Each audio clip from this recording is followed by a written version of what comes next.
ముందుగా నా కూతురు డాక్టర్ ప్రియాంక కొరకు న్యాయం జరగాలని మీడియా మిత్రులు, మిగతా వాళ్ళు, స్నేహితులు అందరూ కృషి చేసిన వాళ్ళందరికీ పేరు పేరున ధన్యవాదాలు తెలుపుకుంటున్నాను. అయితే మాకు మొన్న మీ అమ్మాయి చివరి దశలో ఉంది, ఆరోగ్యం ఏం బాగాలేదు, మిగిలే ప్రసక్తి లేదని డాక్టర్లు చెప్పారు కిమ్స్లో. అయితే అమ్మాయి ప్రాణాలతో మిగిలిదని మాకు తెలిసింది. ఆమెను ఇంత దారుణంగా చంపిన వాళ్ళకి శిక్ష పడుతుందో లేదని నా కుటుంబంలో మా బంధువులు, మిత్రులు ఒక్కొక్కరు ఒక్కొక్క అనుమానం చెప్తుంటే, నీవు స్వయంగా పోలీస్ కేసు ఎఫ్ఐఆర్ రాయలేదు, అక్కడ ఏం రాసుకున్నారో, ఎలా దర్యాప్తులు జరుగుతున్నాయో మీరు పట్టించుకోకపోతే ముద్దాయిలకు శిక్ష పడకుండా పోతుంది, మళ్ళీ ఇలాంటివి ఎన్నో చేయవచ్చు వాళ్ళు, నీకు నీ కూతురికి న్యాయం జరగదని ఒక్కొక్కరు ఒక్కో రకంగా చెప్తుంటే నాకు అనుమానం బలపడి నా కూతురు కొన ప్రాణాలతో కొట్టుమిట్టాడుతున్న ఆసుపత్రిలో ఆమెను వదిలేసి నేను అర్ధరాత్రి హైదరాబాద్ నుంచి బయలుదేరి రాజమండ్రి వెళ్ళాను.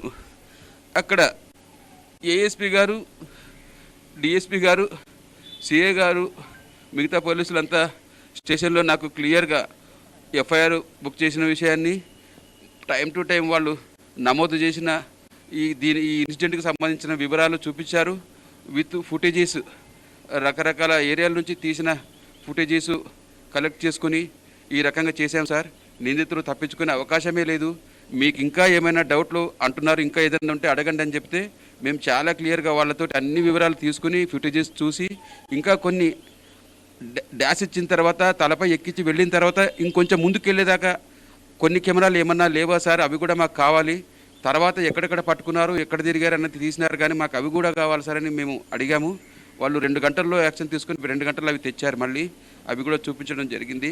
వాళ్ళు నెంబర్ ప్లేట్ తీసి ఎక్కడ దాచారు కారు అవన్నీ కూడా వివరంగా చెప్పి ఫుటేజెస్ తెచ్చి మాకు చూపించారు. పోలీస్ దర్యాప్తు మీద మాకు కొన్ని ఏం అనుమానాలు వచ్చాయంటే, వాళ్ళ లోకలు, మేము ఎక్కడి నుంచి దూరం నుంచి అక్కడికి వెళ్ళి చదువుకునే వాళ్ళము, మాకు అక్కడ ఏం ఇన్ఫ్లుయెన్స్ ఉంటుందండి?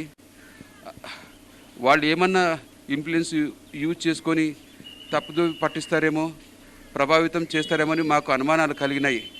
అక్కడికి వెళ్ళి దర్యాప్తు ఎలా చేశారో చూసిన తర్వాత ప్రాపర్గా వెళ్ళింది. అన్ని ఎవిడెన్స్ పర్ఫెక్ట్గా చూపించి ఎక్స్ప్లెయిన్ చేశారు. మాల్లో ఎక్కడ తిరిగారు, ఎక్కడ భోంచేశారు, ఏ సినిమా చూశారు, ఆ టికెట్ల వివరాలు, ఆ time, gate entry, gate out, అన్నీ ప్రతిదీ time to time video footages, record చేసిన రాతపూర్వకంగా వాళ్ళు నోట్ చేసిన వివరాలు అన్నీ చూపించి అన్నీ చెప్పిన తర్వాత మాకు నిజంగా police department hats off sir, మీరు అంత పర్ఫెక్ట్గా చేస్తున్నారు. ఎందుకంటే అప్పటికే అక్కడ ధర్నాలు జరిగినాయి. డాక్టర్లు రాజమండ్రిలో ఉండే ఈమె మిత్రులు, డాక్టర్లు, ఇతర ఆసుపత్రుల్లో ఉండే వాళ్ళందరూ డాక్టర్లు ధర్నాలు చెప్పినాయంట. నాకైతే ఏం తెలియదు. నేను మా అమ్మాయిని బతికించుకోవాలనే కోణంలోనే బయటకు కూడా వెళ్ళలేదు. ఈవెన్ పోలీసు వాళ్ళ దగ్గరికి వెళ్ళి కంప్లైంట్ కూడా చేయలేదు మొన్నటిదాకా. నేను ఏం జరిగిందో తెలియదు నాకు. ఎలాగైనా మా అమ్మాయిని బతికించుకోవాలనే కోణంలోనే ఉన్నాను, కానీ బయట ఏం జరుగుతుందో నాకు తెలియదు. తర్వాత అక్కడికి వెళ్ళిన తర్వాత తెలిసిన విషయం అన్నమాట ఇది. అంత అలా చేసినందుకు దాన్ని సీరియస్గా తీసుకొని పోలీసు వారు ప్రతిదీ క్లియర్గా నోట్ చేశారు.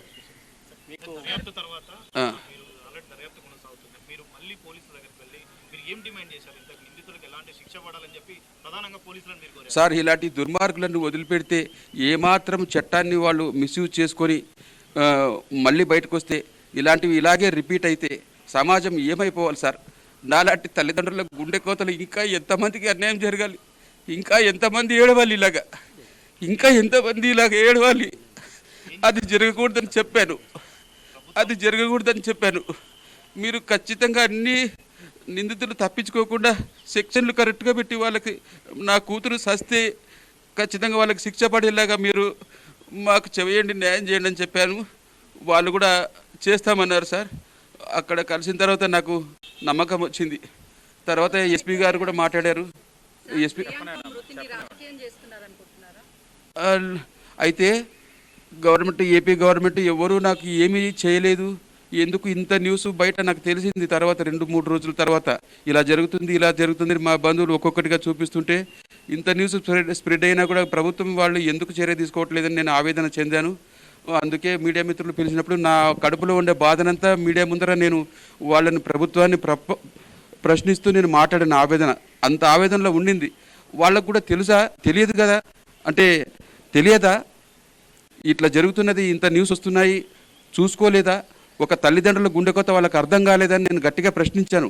నా బాధ, నా కడుపు కోత ప్రభుత్వానికి వినిపించింది. ఫైనల్గా ఎందుకు వినిపించలేదని నేను గోడు వెళ్ళగక్కున్నాను, గట్టిగా అడిగాను. మనస్ఫూర్తిగా నేను నా గుండె లోతుల్లో నుంచి నా బాధ మీడియా ముందర, మీ అందరి మీడియా ముందర నేను చెప్పుకుంటే వాళ్ళకి వినిపించి వెంటనే స్పందించారు.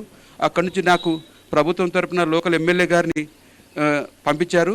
అంతకుముందే ఒక రోజు ముందు సారు ఎమ్మెల్యే గారు శ్రీనివాస్ గారు ఫోన్ చేశారు. సార్ నేను సో సార్, నేను లోకల్ రాజమండ్రి ఎమ్మెల్యే గారిని, మీరేం భయపడక, మీరు ప్రభుత్వం మీకు అండగా ఉంటుంది, మీరు భయపడొద్దు, బాధపడొద్దు, మేమంతా మీకు ఉన్నామని చెప్పారు. కానీ ఆ రోజంతా ఎదురు చూశాను, మేము వస్తామన్నారు, ఎందుకు రాలేదని అది కూడా కొంచెం ఆవేదన చెందాను.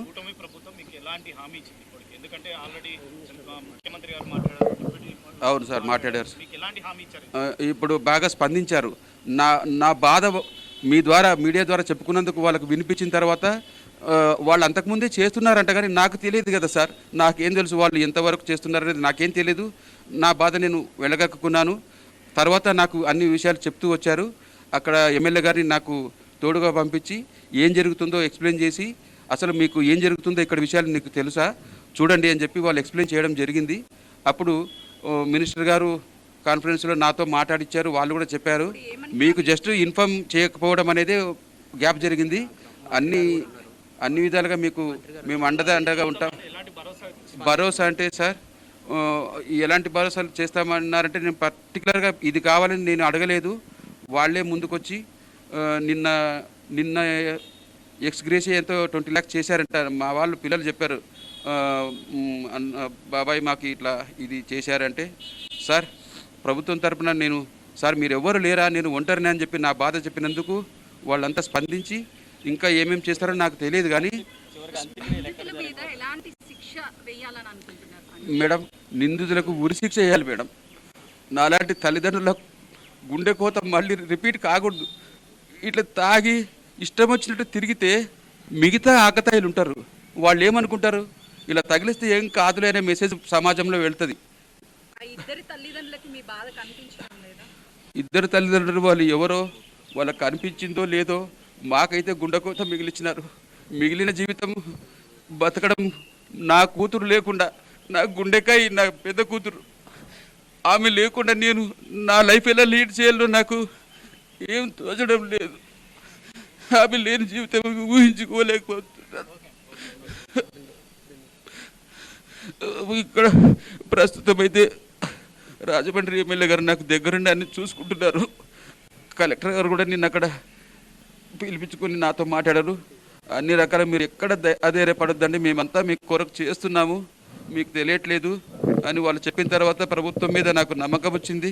వాళ్ళు ఏమేమో చేశారో అవన్నీ క్లియర్గా నాకు చెప్పారు, చూపించారు. కాబట్టి ఎవరు వినట్లేదు అనుకున్నా. మేడం, నాది మా పూర్వీకులంతా జోగులాంబ గద్వాల జిల్లా ఐజ మండలం ఎక్లాస్పురం విలేజ్ మాది. నా కూతుర్ని చక్కగా చదివించుకోవాలనే ఉద్దేశంతో మాకు దగ్గరగా ఉండే కర్నూలు టౌన్కి నేను షిఫ్ట్ అయ్యాను వాళ్ళ విద్య కోసమే. అలా ఎందుకు వెళ్ళానంటే, చదువుకున్న వాళ్ళు మా కుటుంబాల్లో కొంతమంది చక్కగా బతుకుతున్నారు, వాళ్ళ లైఫ్ స్టైల్ చాలా బాగుండేది. మేము ఎందుకు మా ఫ్యూచర్లో మా పిల్లల్ని కూడా ఇలా బతకాలంటే ఏం చేయాలని, ఎడ్యుకేషనే దీనికి కారణం అని చెప్పి నేను పక్కనే ఉండే కర్నూలుకి షిఫ్ట్ అయ్యి వాళ్ళని చక్కగా చదివించుకున్నాను. అయితే అప్పుడు ఈ బైఫర్కేషన్ ఇవన్నీ ఏమి లేవుగా, అంతా ఏపీ ఒకటే, మాకు దగ్గర ఉండేది కర్నూలే. సో అక్కడికి మాది చాలా పెద్ద కుటుంబము, అందులో నా ఒక్క కుటుంబమే అక్కడికి షిఫ్ట్ అయ్యాను.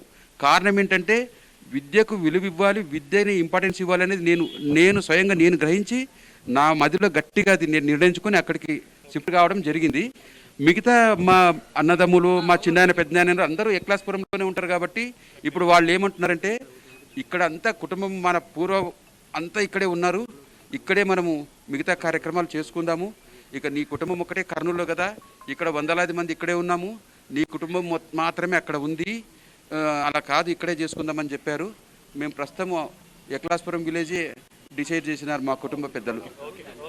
మీరు ప్రభుత్వానికి, చంద్రబాబు నాయుడు గారు ముఖ్యమంత్రి గారికి, ఉప ముఖ్యమంత్రి పవన్ కళ్యాణ్ గారికి, తర్వాత లోకేష్ ఎడ్యుకేషన్ మినిస్టర్ గారికి, హోమ్ మినిస్టర్ అనితమ్మ గారికి, వీళ్ళకి నా బాధ తీవ్రమైన ఆవేదనతో నేను వాళ్ళని గట్టిగా నా పిలుపు అడిగాను. నేను వాళ్ళని ప్రశ్నించాను. వాళ్ళు నిజంగా స్పందించి ఈరోజు నాకు న్యాయం చేస్తున్నారు. వాళ్ళు నాతో ఉన్నారు. నాకు భరోసా కలిగింది. అక్కడి లోకల్ ఎమ్మెల్యే గారిని పంపించి వాళ్ళు కూడా నాకు మొదటి నుంచి ఈరోజు దాకా నా వెంటే ఉండి అన్ని పనులు చక్కగా నాకు ఏమాత్రం స్ట్రెస్కు గురి కాకుండా, నేను మానసికంగా మరీ మీరు ఒత్తిడికి లోనవుతున్నారు, మీరు బాధపడొద్దని అని చెప్పి వాళ్ళు నాకు ఎప్పటికప్పుడు ధైర్యాన్ని ఇస్తూ నాకు అన్ని విధాలా వాళ్ళే చూసుకుంటున్నారు. ఎందుకంటే